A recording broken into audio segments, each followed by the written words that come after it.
হয়ে গেছে, আবার গেছেন বেলাল আস্তে, ঠিক আছে আস্তে। কয়বার হইছে? চতুর্থবার আবু বকর সিদ্দিক একটু চড়া। বেলাল বারবার বলছি আওয়াজ আস্তে করো, কিন্তু আওয়াজ তোমার বড় হয়ে যায়। কারণ কি? কথা দিয়ে কথা রাখো না। বেলাল বুঝতে পেরেছেন আবু বকর সিদ্দিকের আওয়াজ একটু চড়া।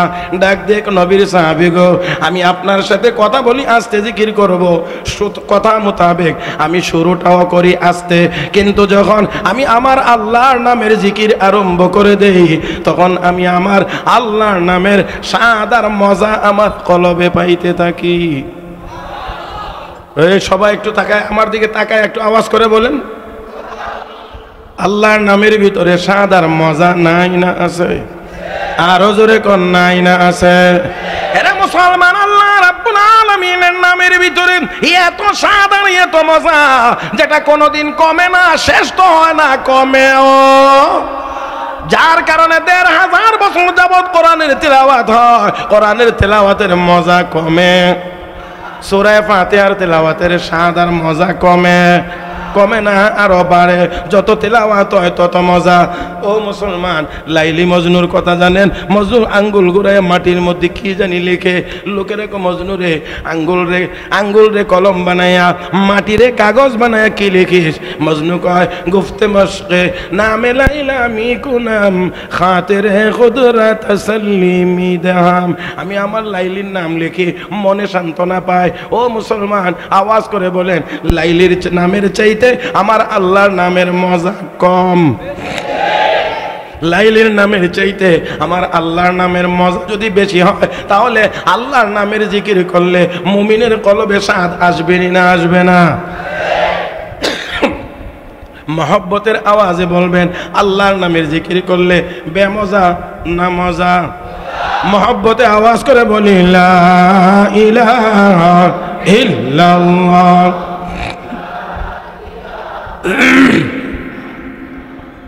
লা ইলাহা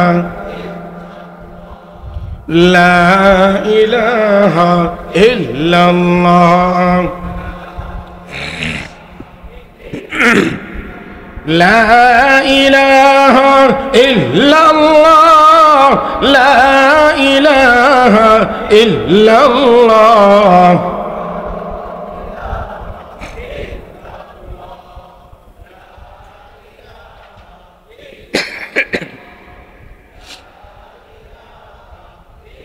লা ইলাহা ইল্লাল্লাহ মুহাম্মাদুর রাসূলুল্লাহ। হযরত বেলাল ডাক দিয়ে বলেন, নবীর সাহাবী আবু বকর শুনেন, আমি আল্লাহর নামের জিকির শুরু করি আস্তে, কিন্তু আল্লাহর নামের স্বাদ আর মজা আমি আমার কলবে পাইতে থাকি। আমি যখন আমার আল্লাহর নামের স্বাদ আর মজার মহাসাগরে ডুব মারি, ওই সময় আমার আওয়াজ কেমন করে বড় হয় এটাও আমি বলতে পারি না। আমার উপরে কেমন নির্যাতন হয় আমি বেলাল টের পাই না। আল্লাহু আকবার। ও মুসলমান, হযরত আবু বকর আর কিছুই বলেন নাই। একদিন বের হয়ে গেলেন, গিয়ে দেখেন বেলালের মালিক উমাইয়ার উপস্থিতিতে বেলালের উপরে নির্যাতন চলছে। হযরত আবু বকর আর দেরি করেন নাই, সাথে সাথে ডাক দিয়ে ইয়া উমাইয়া আলা তাত্তাকিল্লাহ ফি হাযাল মিসকিন। হে উমাইয়া, এই অসহায় মানুষটাকে এমন করে নির্যাতন করিস, তোর কি একটু ভয় লাগে? উমাইয়া ডাক দিয়ে ও আবু বকর, এত যদি দরদ লাগে বেলালের জন্য টাকা দিয়ে কিনে নিয়ে যাও। আল্লাহ, আপনারা ভাব সব বোঝা যায়, মানে এই জগতে আছেন কিনা কে জানে। মুসলমান, একটু অনুভূতি জাগ্রত হওয়ার তো কথা। হযরত আবু বকর আগেই বলছেন, ও বেলাল, তোর মালিকের সাথে কথা বলা যায় না, আর এখন মালিক কি কয়? কিনে নিয়ে যাও। আবু বকর সিদ্দিক বেজার, ও জোরে কোন বেজার? হযরত আবু বকর আর দেরি করেন নাই, উমাইয়া বল কি দেওয়া লাগবে? বেলালকে নেওয়ার জন্য কি দিতে হবে? তোমার একটা দামি গোলাম আছে, গোলামটার নাম নিস্তাস, অনেক দামি গোলাম। বেলালের দাম যদি হয় ১,০০০, নিস্তাসের দাম হয় ১০,০০০। উদ্দেশ্য হলো এত দামি গোলাম চাইলে দিবে না, বেলালকেও নিবে না। হযরত আবু বকর সাথে সাথে বললেন আলহামদুলিল্লাহ। উমাইয়া হা করে বলছে, আরে দেখি, ডাক দিয়ে আবু বকর, এতদিন জানতাম তুমি একজন বিচক্ষণ মানুষ, বুদ্ধিমান মানুষ, কিন্তু এখন দেখলাম ইসলাম গ্রহণ করার কারণে তোমারও আকল বুদ্ধি নষ্ট হয়ে গেছে। নাউজুবিল্লাহ। কেমন কেন রে উমাইয়া, আমাকে কথা বললে আমার আকল বুদ্ধি নষ্ট হয়ে গিয়েছে? বুঝলাম না, এত দামি গোলাম দিয়ে এই কালো বেলালকে নেওয়ার জন্য তুমি কেমনে রাজি হয়ে গেলা? আবু বকর ডাক দিয়ে উমাইয়া, তুই দেখোস কালো বেলাল আর আমি দেখি জান্নাতি বেলাল। ও মুসলমান, আবার বলছি, ডাক দিয়ে উমাইয়া রে, তুই দেখোস কালো বেলাল আর আমি দেখি জান্নাতি বেলাল। ও মুসলমান, দুনিয়ার বেলাল কালো, জান্নাতি বেলাল কিন্তু রে, জান্নাতি বেলাল কিন্তু কালো না। আল্লাহর কাছে কালো আর সুন্দর দিয়ে কোনো দাম হয় না, আল্লাহর কাছে দাম হয় ঈমান আর আমলের ভিত্তিতে। يا أيها الناس إنا خلقناكم من ذكر وأنثى وجعلناكم شعوبا وقبائل لتعارفوا إن أكرمكم عند الله أتقاكم। আল্লাহর কাছে দামি হয় সৌন্দর্যের দ্বারা নয়, কালো দিয়ে, খুব সুন্দর দিয়ে, আল্লাহর কাছে না। সব মানুষই এই দিক থেকে সমান। ইন্না আকরামাকুম ইনদাল্লাহি আতকাকুম। আল্লাহর কাছে ওই লোকটা দামি যার কলবে আল্লাহর ভয় বেশি, যার কলবে আল্লাহর ভয় বেশি, আল্লাহর কাছে ওই লোকটার দাম বেশি। এই জন্য আবু বকর সিদ্দিক বেলাল, উমাইয়া তুই দেখিস কালো বেলাল, আমি দেখি জান্নাতি বেলাল। কি চাইলে আমার কাছে? তুই যদি আরো বেশি কিছু চাইতে, তোর মতো একজন জালেমের হাত থেকে আল্লাহর নবীর একজন সাহাবীকে উদ্ধার করার জন্য আমি আরো বেশি দেওয়ার জন্য প্রস্তুত ছিলাম। তুই আর কি চাইলে? একটা গোলাম, সামান্য কিছু টাকা দিয়ে দিলাম। হযরত বেলালকে নিয়ে আসলেন, নবীর কাছে এনে বললেন, ইয়া রাসূলুল্লাহ, এই নেন আপনার বেলাল। আজ থেকে আপনার বেলাল আর গোলাম না, আজ থেকে আপনার বেলাল এখন থেকে সম্পূর্ণ মুক্ত। এইভাবে করে হযরত আবু বকর সিদ্দিক টাকা পয়সা খরচ করতে করতে একেবারে সামান্যতে চলে আসছেন। ৫-৬ হাজার দিরহাম আর মাত্র বাকি আছে। এমন সময়ে ওই ব্যবসায়ীর সাথে একদিন সাক্ষাৎ, স্মরণ আছে কি আপনাদের? ওই ব্যবসায়ীর সাথে জিজ্ঞেস করে, আবু বকর কেমন আছো? আলহামদুলিল্লাহ ভালো আছি। ব্যবসা বাণিজ্য কেমন? আলহামদুলিল্লাহ ভালো। তুমি কেমন আছো? ভালো। তোমার ব্যবসা বাণিজ্য? অনেক ভালো। এবার সে বলে, আবু বকর, আমি তোমার কাছ থেকে ৪০,০০০ নিয়ে আলাদা হয়েছিলাম, এটা আমার এখন দ্বিগুণ হয়েছে, ৮০,০০০ হয়েছে। তোমার ৪০,০০০ কত হয়েছে? হযরত আবু বকর বলেন, আমার কাছে এখন ৫-৬ হাজার দিরহাম বাকি আছে। বাকিগুলো কি করছো? আল্লাহর জান্নাত কেনার জন্য বিনিয়োগ করেছি। কি কেনার জন্যে? জান্নাত। এটা আবার সবাই বুঝতে চায় না। আবু বকর একটু আগে বললা ব্যবসা বড় ভালো, আর এখন বলো ৫-৬ হাজার দিরহাম আছে মাত্র আর বাকিগুলো শেষ। এটা আবার কেমন লাভবান, কেমন ভালো? তোমার ব্যবসায় তো দেখি লাল বাতি জ্বলে উঠেছে। ও মুসলমান, সে বুঝছে টাকা বেশি হইলেই ভালো। এই বুঝে আমরার কিছু মুসলমানরাও ধরছে, যার কারণে অনেকে গিয়ে বড় একেবারে আফসোস করে, হুজুর আমরা তো আল্লাহরে ডাকি, নামাজ পড়ি, রোজা রাখি, হ্যাঁ এটা করি ওইটা করি, আল্লাহ আমাদেরকে টাকা পয়সা দেয় না। দিয়ে রাখছে যারা আল্লাহরে জীবনে কোনোদিন ডাকে না। হ্যাঁ, এটা আমি বলতে পারবো নি, আল্লাহই জানে। তবে ছোট্ট করে একটা কথা না বললেই হয় না ভাইয়েরা, তাদের এই সম্পদ দেখে আমরা যেন ধোঁকায় পড়ে না যাই, এই কথা আল্লাহ কোরআনে ১৫০০ বছর আগে আমাদেরকে জানায় দিয়ে রাখছে। لا يغرنك تقلب الذين كفروا في البلاد متاع قليل ثم مأواهم جهنم وبئس المهاد।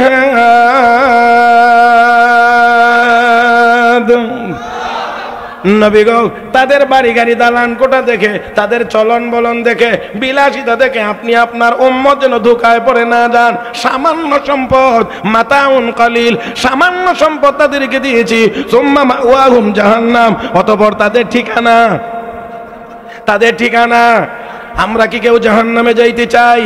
না না, আল্লাহ রাব্বুল আলামিন বলেন অতঃপর তাদের ঠিকানা জাহান্নাম, ওয়া বিসাল মিহাদ, আর জাহান্নাম কতই না নিকৃষ্ট জায়গা। আওয়াজ করে বলি, ও মুসলমান, আমরা কেউ জাহান্নামে যাব না, আমরা যাইতে চাই আল্লাহর জান্নাতে। আল্লাহ হাবিব আপনি আপনার উম্মত যেন ধোঁকায় পড়ে না যান। ও মুসলমান, আমরা তো ধোঁকায় পড়ে যাই, তাদের সম্পদ বেশি, আমাদের সম্পদ কম। সম্পদের পিছনে শুধুমাত্র দৌড়ানো এটা মুসলমানের কাজ না। মুসলমান দৌড়াইবে জান্নাতের দিকে। وسارعوا إلى مغفرة من ربكم وجنة عرضها السماوات والأرض أعدت للمتقين।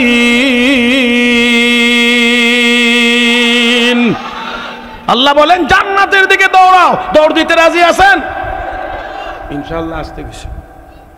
জান্নাতের দিকে দৌড় দিতে রাজি আছেন?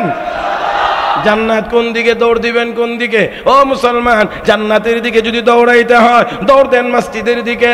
জান্নাতের দিকে যদি দৌড়াইতে হয় দৌড় দেন মাদ্রাসার দিকে। জান্নাতের দিকে যদি দৌড়াইতে হয় দৌড় দেন ওয়াজ তাফসীর মাহফিলের দিকে। জান্নাতের দিকে যদি দৌড়াইতে হয় তাহলে দৌড় দেন প্রয়োজন বোধে হাতে লাঠি নিয়ে কাফের বেঈমানদের মোকাবেলায় জিহাদের ময়দানে। আল্লাহ কো জান্নাতের দিকে দৌড়াও, জান্নাতের দিকে। আর আমরা চলছি এখন উল্টা পথে জাহান্নামের দিকে। মুহতারাম হাজিরিন, সাইয়েদনা আবু বকর সিদ্দিক রাদিয়াল্লাহু তাআলা আনহুকে এবার ওই কমবক্ত একটু আঘাত করে বলে, ও আবু বকর, তাহলে এবার বলো এক আল্লাহর ইবাদত করে তোমার কি লাভ হলো? একবারে মূল জায়গাটা খেয়াল করে শুনুন। এখানে এই বেটা, ওই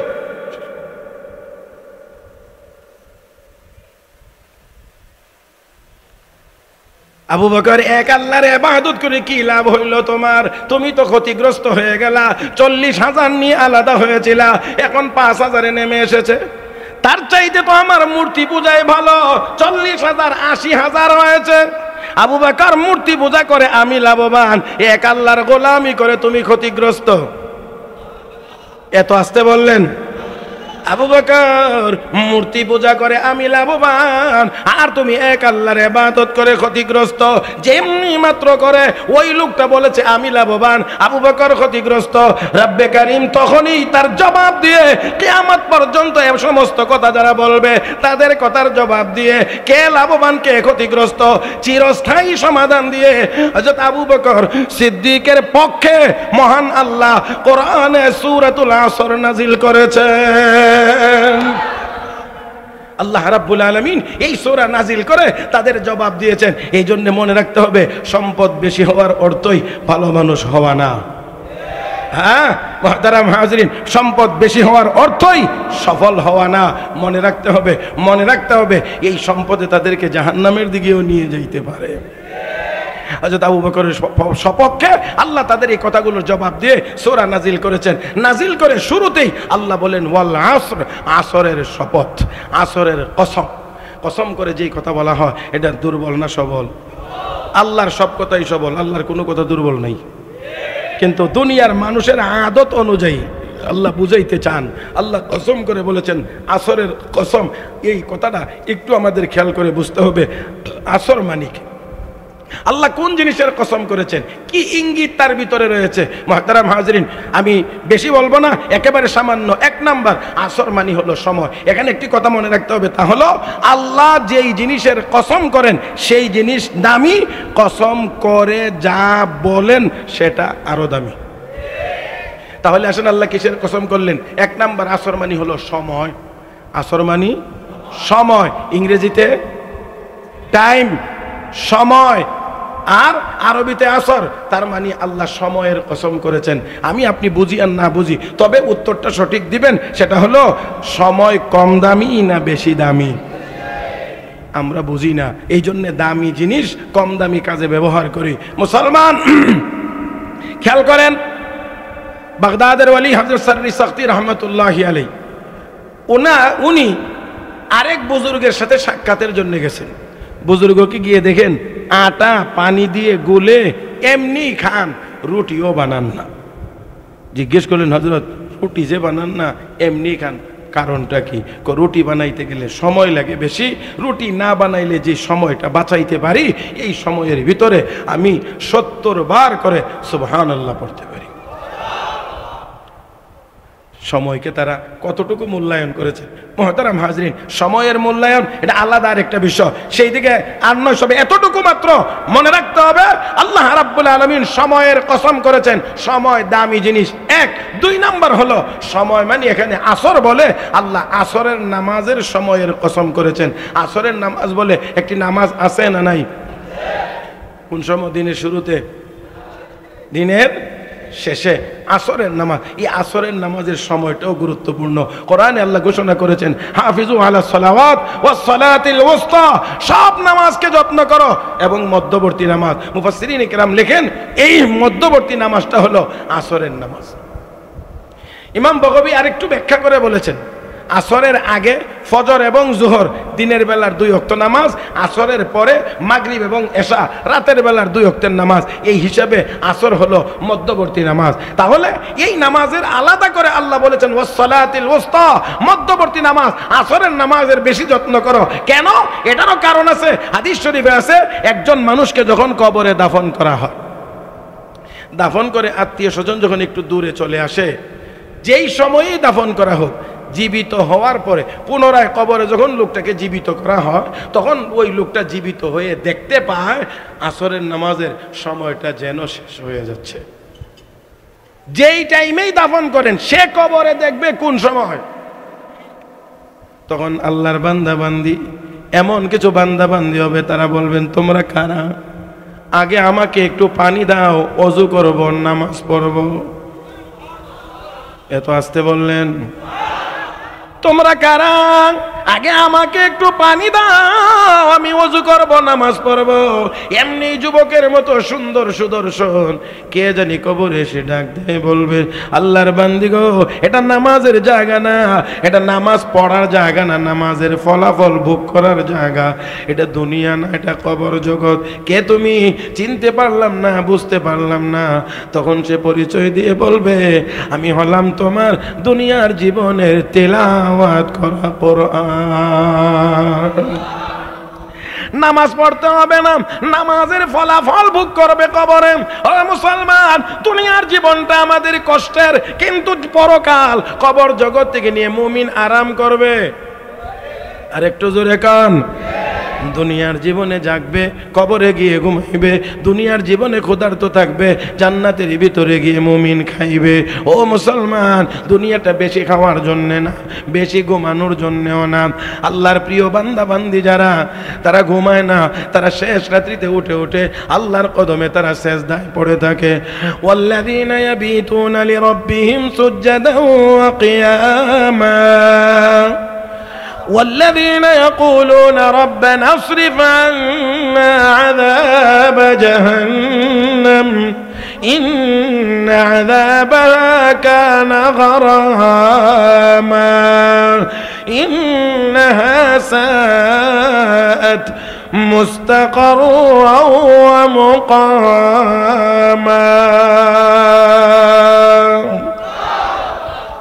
مؤمن দুনিয়ার জীবনে রাতের শেষ ভাগে উঠে উঠে মালিকের সামনে দাঁড়াবে, মালিকের কদমে সেজদায় পড়বে আর হাত তুলে দোয়া করবে রব্বানা আসরিফ আন্না আযাব জাহান্নাম, আল্লাহ জাহান্নামের আযাবকে আমাদের কাছ থেকে দূরে সরায় দাও। এটা মুমিনের বৈশিষ্ট্য। মুহতারাম হাজিরিন, তো মুমিন আরাম করবে তো কবরে গিয়ে। যখন প্রশ্নের জবাব সঠিকভাবে দেওয়া হয়ে যাবে, তখন আল্লাহ রাব্বুল আলামিন বলবেন এ ফেরেশতারা জান্নাতি বিছানা বিছাও, জান্নাতি পোশাক পরিধান করে দাও, জান্নাতের দিক থেকে দরজা গেট একটা খুলে দাও যাতে করে জান্নাতের সুশীতল বাতাস আসে।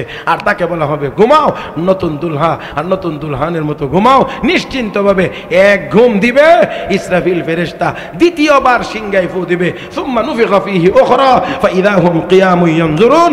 যখন দ্বিতীয়বার সিংহায় ফু দিবে, তখন ওই ব্যক্তিগুলো কবর থেকে উঠবে। এই লম্বা ঘুমাইব সেখানে। আর দুনিয়ার জীবনে একটু জাগতে হবে, মালিকের সাথে একটু যোগাযোগ বাড়াইতে হবে। আর একটু জোরে কান। ও মুসলমান, যোগাযোগ বাড়াইতে হবে আল্লাহর সাথে, সম্পর্ক গড়তে হবে আল্লাহর সাথে। আল্লাহর সাথে সম্পর্ক যত গভীর হবে, যত বেশি গভীর হবে, ততই বেশি আরাম পাওয়া যাবে, মজা পাওয়া যাবে। কিছু মানুষ ঘুমায় আরাম পায়, আর কিছু মানুষ শেষ রাত্রিতে উঠে উঠে তাহাজ্জুদের নামাজ পড়ে আরাম পায়। হযরত আবু বকর সিদ্দিক রাদিয়াল্লাহু তাআলা আনহু লক্ষ্য করে দেখেন সামান্য সম্পদ আর আছে, এই জন্য বলছিল ক্ষতিগ্রস্ত। আল্লাহ কোনা আমার আবু বকর ক্ষতিগ্রস্ত না লাভবান? আল্লাহ আসরের কসম করে জবাব দিয়ে বলেন আসরের সময় মানে হলো আসরের নামাজের সময়, কবরে মানুষ দেখবে আসরের সময়। 3 নাম্বার ব্যাখ্যা হলো আসর মানে হলো আমার নবীর হায়াতে মুবারাকা, নবীর জীবনের কসম। আল্লাহ রাব্বুল আলামিন কসম করে তাদের ওই কথার জবাব দিয়ে বলেন ইন্নাল ইনসানা লাফি খুসর, নিশ্চয়ই সমস্ত মানুষ ক্ষতিগ্রস্ত। আগের কথাগুলো যদি স্মরণ থাকে এবার একটু একটু করে মিলানোর চেষ্টা করেন। ওই লোকটা বলেছিল আবু বকর তুমি ক্ষতিগ্রস্ত, আমি লাভবান। আল্লাহ বলেন সবাই, ওই জোরে কোন সবাই ক্ষতিগ্রস্ত। আল্লাহ রাব্বুল আলামিন বলেন ইন্নাল ইনসানা লাফি খুসর, সমস্ত মানুষ ক্ষতিগ্রস্ত, তবে ইল্লাল্লাযীনা আমানু, যারা ঈমানদার তারা ক্ষতিগ্রস্ত। ও মুসলমান, সমস্ত মানুষ ক্ষতিগ্রস্ত। আল্লামা তাফসীরে কবীরের লেখক ইমাম ফখরুদ্দিন রাজি রহমাতুল্লাহি আলাইহি তিনি বলেন পুরা কোরআন শরীফের ব্যাখ্যা বা তাফসীর লিখতে আমার কোনো অসুবিধা হয় নাই, কিন্তু ইন্নাল ইনসানা লাফি খুসরিনের তাফসীর লিখতে গিয়ে আমি বড় চিন্তায় পড়ে গেলাম। আল্লাহ বলছেন মানুষ সবাই ক্ষতিগ্রস্ত, ভালো মানুষও ক্ষতিগ্রস্ত, মন্দ মানুষও ক্ষতিগ্রস্ত, সবাই ক্ষতিগ্রস্ত। এমন কোন দিক আছে কি যেই দিক থেকে সব মানুষ ক্ষতিগ্রস্ত? ইমাম ফখরুদ্দিন রাজি রহমাতুল্লাহি আলাইহি বলেন আমি এই চিন্তা করতে করতে একদিন বাজারে গেলাম, বাজারের এক গলিতে প্রবেশ করলাম, তখন একটি চিৎকারের আওয়াজ শুনতে পাইলাম। চিৎকারের আওয়াজ শুনে মনে মনে ভাবলাম লোকটা কোনো বিপদে আছে, এই জন্য দৌড়াইয়া অপর গলিতে গেলাম। গিয়ে দেখি না একজন মানুষ বরফের পাটা বলেন আপনারা, বরফের পাটা বা চাকা যেটাই বলেন, পাটা নিয়ে দাঁড়িয়ে আছে। আর কিছুক্ষণ পরে চিৎকার করে বলতেছেন ইরহামু আলা মাইয়ান কুসরা সুমালিহি আবাদা, ওই লোকটার উপরে তোমরা দয়া করো যেই লোকটার পুঁজি মূলধন প্রতি মুহূর্তে মুহূর্তে ক্ষয় হয়ে যাচ্ছে, কমে যাচ্ছে। ও মুসলমান, আওয়াজ করে বলেন একটা বরফের চাকা, বরফের পাটা ফ্যাক্টরির ভিতর থেকে বের করে এনে খোলা জায়গায় যদি রেখে দেন, এটা আস্তে আস্তে বড় হবে না ছোট হবে? কথা কি বুঝছেন আপনারা? বরফের পাটা নিয়ে দাঁড়িয়ে আছে আর ওই লোকটা ক্রেতাদেরকে বারবার আহ্বান করছে ইরহামু আলা মাইয়ান কুসরা সুমালিহি আবাদা, যার রাসে মাল পুঁজি কমতেছে, তার মানে আমার বরফের পাটাটা তাড়াতাড়ি কিনে নিয়ে যাও। যদি কিনে না নাও কিছুক্ষণ পরে তো এটা এমনিতেই কি হয়ে যাবে, শেষ হয়ে যাবে। এই দৃশ্য দেখে ইমাম ফখরুদ্দিন রাজি বলেন আমাকে আল্লাহ এই দৃশ্য দেখায়া কোরআনের এই সূরার আয়াত ইন্নাল ইনসানা লাফি খুসর, এই আয়াতের তাফসীর আর ব্যাখ্যা আল্লাহ আমাকে বুঝাইয়া দিয়েছেন। আমিও বুঝতে পেরেছি আল্লাহ যে বলছেন সমস্ত মানুষ ক্ষতিগ্রস্ত, কোন দিক দিয়ে ক্ষতিগ্রস্ত এটা আমি বুঝতে পেরেছি। এটা হলো মানে ওই বরফের চাকা থেকে যেমন ফোঁটা ফোঁটা করে পানি কমে, পানি পরে পরে বরফের চাকাটা আস্তে আস্তে ছোট হয়, এটা যেমন ছোট হইতে থাকে ঠিক তেমনি ভাবে প্রত্যেকটা মানুষ ভালো হোক আর মন্দ হোক, নেককার হোক আর গুনাহগার হোক, প্রত্যেকটা মানুষেরই তেমন ভাবে ওই বরফের ফোঁটার মতো তার হায়াতের থেকেও সেকেন্ড সময় করে হায়াত কমতে থাকে। এবার আওয়াজ করে বলেন আমাদের হায়াত বাড়ে না কমে? তাহলে যাদের বয়স বেশি তারা তো আমরা অনেক সময় একটু গর্ব করে বলি আমার বয়স বেশি। এই বয়স বেশির ভিতরে আর একটা শব্দ লুকানো আছে, সেটা হলো আমার বয়স খরচ হইছে বেশি। বুঝতে পেরেছেন মুহতারাম হাজিরিন?